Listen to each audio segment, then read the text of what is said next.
I know that you mentioned, like there's certain things you're ahead on and certain things you're behind on, but I feel like that's just where every like place faces their own obstacles and whatnot. So like based on geographical locations maybe or wherever they're at, what are some things that you see in like, in San Diego that where you're located?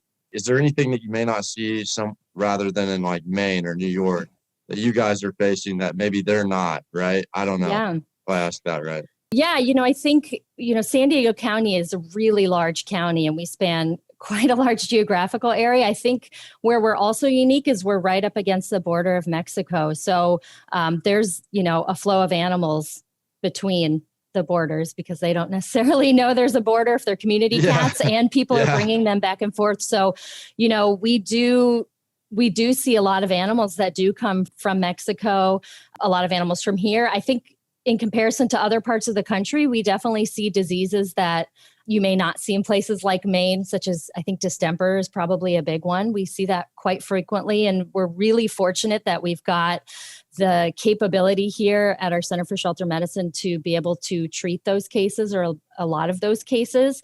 So I think that's probably the biggest thing. And I think just the volume, there are some shelters, especially when you look at the Northeast, where they're constantly transporting animals from other places in the country because they don't have, the dog populations or things. They've really gotten those issues under control. I think with being up against Mexico and just being such a large county with a lot of people, we've still got lots of animals coming into our care. In fact, in a non-COVID time, we usually see about 40,000 animals a year come through our sheltering systems.